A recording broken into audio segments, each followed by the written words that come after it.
नया chapter discuss करने से पहले एक बिल्कुल बेसिक सा सवाल आपसे पूछना चाहती हूँ मैं कि वर्क किसे कहते हैं, यानी कि कार्य करना, काम करना क्या होता है।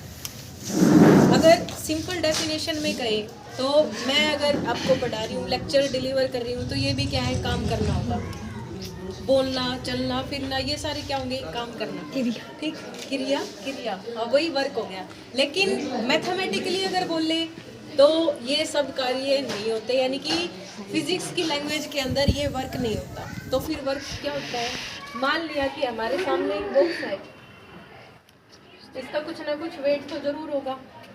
इसके ऊपर जैसे ही कोई फोर्स अप्लाई किया, यानी कि धागा बांधकर अगर इसे खींचने की कोशिश की गई, तो क्या होगा, इस फोर्स की वजह से ये जो बॉक्स है वो अपनी जगह से डिस्प्लेस हो जाएगा। यानी कि जहाँ वो था अपनी रेस्ट की पोजीशन में, यानी कि विराम अवस्था में था, जैसे इसके ऊपर फोर्स लगाया, कोई बल लगाया, तो इसकी वजह से क्या होगा, ये जो बॉक्स है वो गति में आना शुरू होगा। इसके पास कोई ना कोई मोशन होगी और इसकी वजह से कोई डिस्टेंस ट्रैवल करेगा। मान लिया कि ये हमारे पास डी डिस्टेंस तक आ गया। अब फोर्स अप्लाई करने के बाद ये बॉक्स यहाँ पहुँच गया। ठीक है, तो अब फिजिक्स कहती है कि वर्क डन उस फोर्स के इक्वल होता है जिसने किसी भी बॉक्स को क्या किया है, डिस्प्लेस किया है। यानी कि वर्क डन और कुछ भी नहीं, उस फोर्स का और उस डिस्प्लेसमेंट का, यानी कि उस विस्थापन का गुणांक है, यानी प्रोडक्ट है।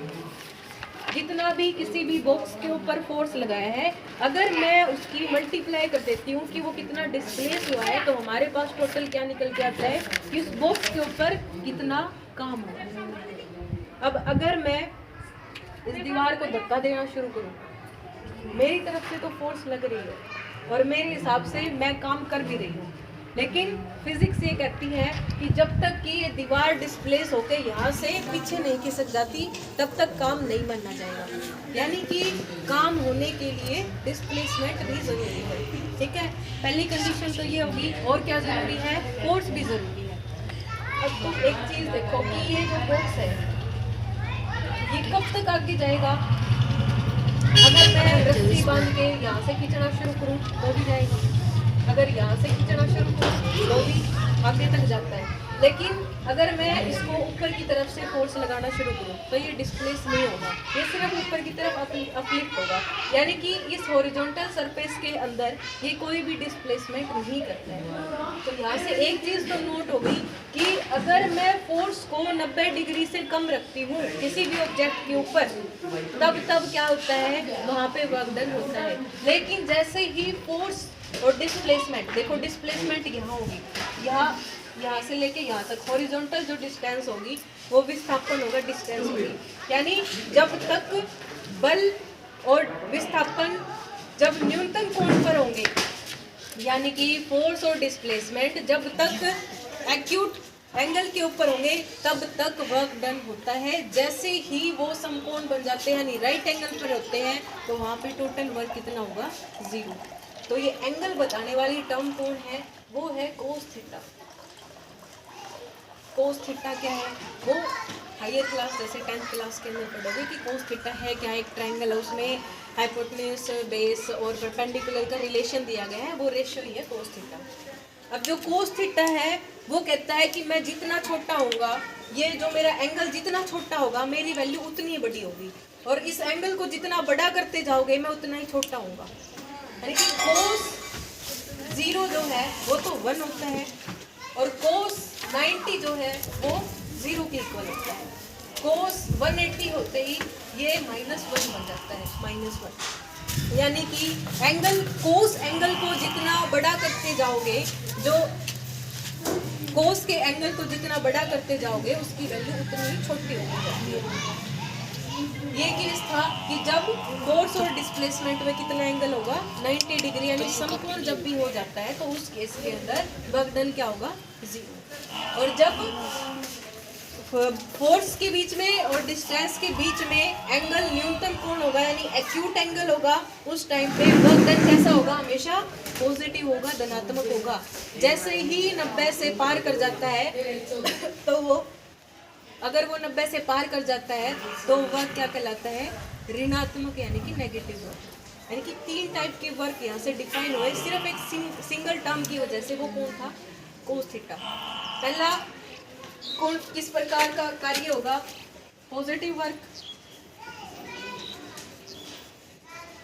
पॉजिटिव वर्क का एग्जांपल यही है सेम कि कोई बॉक्स है, अगर उसको धक्का लगा के किसी एक दिशा के अंदर अगर मूव करवाया जाए, यानी कि जिस दिशा में बल लग रहा है उसी दिशा में अगर विस्थापन होता है तो वो कैसा वर्क होगा? पॉजिटिव वर्क होगा। वही अगर जिस दिशा में फोर्स लग रहा है और उससे अपोजिट डायरेक्शन में यानी उसके विपरीत दिशा के अंदर अगर वो डिस्प्लेस हो रहा है तो इसका मतलब कैसा है? वो नेगेटिव वर्क है। एग्जाम्पल कैसे? जैसे कि कोई भी बॉक्स मुझे यहाँ से ऊपर उठाना है, तो ग्रेविटी क्या करती है? ग्रेविटी उस बॉक्स को नीचे की तरफ खींचने की कोशिश करती है, यानी कि फोर्स कहाँ लग रहा है? डाउनवर्ड डायरेक्शन में, नीचे। लेकिन बॉक्स डिस्प्लेस कहाँ हो रहा है? ऊपर की तरफ, यानी कि work done by gravity is negative. जो गुरुत्वाकर्षण बल ने काम किया है उस बॉक्स के ऊपर वो कैसा होगा? नेगेटिव होगा, क्योंकि बल तो नीचे की तरफ लग रहा है और जो वस्तु है वो ऊपर की तरफ डिस्प्लेस हो रही है, ऊपर की तरफ ले जाई जा रही है। मेरे द्वारा किया गया कार्य उस बॉक्स के ऊपर कैसा होगा? पॉजिटिव होगा, क्योंकि मैंने भी उसके ऊपर फोर्स ऊपर लगाया है और वो डिस्प्लेस कहाँ हो रही है? ऊपर। लेकिन जो गुरुत्वाकर्षण बल ने उसके ऊपर कार्य किया वो कैसा होगा? वो ऋणात्मक होगा, यानी कि नेगेटिव होगा। ठीक है, वही जीरो वर्क का एग्जांपल अगर ले कि कोई भी अगर ऑब्जेक्ट किसी भी सर्कुलर पाथ में यानी कि वृत्तीय पथ में अगर घूमता है तो उस टाइम पर क्या होगा?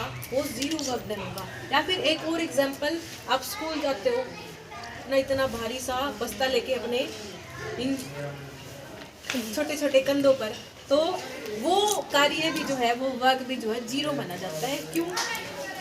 कि जो बैग है अगर उसको ध्यान से देखे, मैं यहाँ से यहाँ अगर मूव करूँगी तो उस बैग की भी डिस्प्लेसमेंट कहाँ हो रही है? आगे की तरफ। लेकिन अगर फोर्स की बात करें तो जो कंधे हैं वो बैग की जो पट्टी होगी उसके ऊपर फोर्स कहाँ लगाते हैं? अपवर्ड डायरेक्शन के अंदर, तभी तो वो बैग उठा है, अदरवाइज तो हम नीचे की तरफ झुक जाते हैं। ठीक है, यानी कि विस्थापन तो यहाँ है और फोर्स का है एंगल कितना बन गया? समकोण, यानी 90 डिग्री। हमने अभी भी पढ़ लिया कि समकोण अगर बनता है फोर्स के बीच में और डिस्प्लेसमेंट के बीच में तो कैसा कार्य होगा?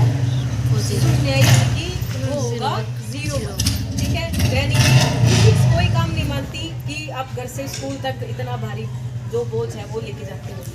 यानी कि कोई भी कुल्ली अगर हमारी लैंग्वेज के अंदर तो वो काम करता है, लेकिन फिजिक्स की लैंग्वेज में वो काम नहीं करता, वो जीरो वर्क होगा। इसी तरह से अगर कोई भी सर्कुलर पाथ में घूम रहा है कोई भी, तो क्या होगा? देखो, ये इसका सेंटर, यहाँ से कोई भी पत्थर बांध के अगर घुमाना शुरू कर दिया तो यहाँ से ही पत्थर जो है वो इस सेंटर की तरफ फोर्स लगाता है, एक्सपीरियंस करता है। ये कौन सा होगा? सेंट्रीपिटल फोर्स, जो सकेंद्रीय बल होगा। इस अभिकेंद्रीय बल के कारण क्या होता है? ये जो पत्थर है वो यहाँ एक सर्कुलर पाथ के अंदर घूम पाता है। अब ये डिस्प्लेस कहाँ हो रहा है? यहाँ से यहाँ जाएगा, फिर यहाँ आने के बाद यहाँ से यहाँ जाएगा। तो यानी कि ये देखो, फोर्स और डिस्प्लेसमेंट के बीच में एंगल कितना है? 90 डिग्री। यानी कि जब भी कोई वस्तु किसी भी वृत्त पथ के अंदर घूमती है, सर्कुलर पाथ के अंदर घूमती है, तब भी फिजिक्स क्या मानती है? कि वहाँ सिर्फ जीरो वर्क हो, यानी वहाँ कोई कार्य नहीं हुआ। फिर बात करते हैं कि जो वर्क है उसको किस में मापा जाए। जैसे कि वजन को या फिर किसी भी द्रव्यमान को किलोग्राम में माप लिया, ग्राम में माप लिया, पौंड में माप लिया, कोई भी यूनिट हम यूज करते हैं। या फिर दूरी है वो मीटर, सेंटीमीटर, किलोमीटर, मिलीमीटर में हमने मेजर कर ली। वही अगर वर्क की बात करें कि कितना काम हुआ है, मान लिया कि 10 काम हुआ है, क्या 10, तो इसके पीछे यूनिट लगती है जूल। ये इसकी एसआई यूनिट है, यानी SI unit of work, SI unit of work is joule. वही सीजीएस यूनिट की बात करते हैं, क्योंकि अलग अलग यूनिट होती है मेजर करने के लिए। तो सीजीएस यूनिट के अंदर ये जो है वो अर्ज होती है। अब जूल और अर्ज के अंदर भी एक रिलेशन है कि एक अर्ज जो है वो 10⁻⁻7 जूल के इक्वल होती है। सुना होगा कि कोई भी काम करते हैं तो इससे इतनी जूल एनर्जी, या आपने मेनली सुना होगा कैलोरी में सुना होगा, कैलोरी, इतनी कैलोरी बर्न होती है, कैलोरी बर्न होती है। कोई भी अगर चिप्स का पैकेट या कोई भी बिस्किट का पैकेट अगर देखोगे तो उसके अंदर भी लिखा होता है एनर्जी इतने कैलोरी, किलो कैलोरी होता है वहाँ, कैलोरी देखोगे, ठीक है। तो वर्क को मेजर करने की ये होगी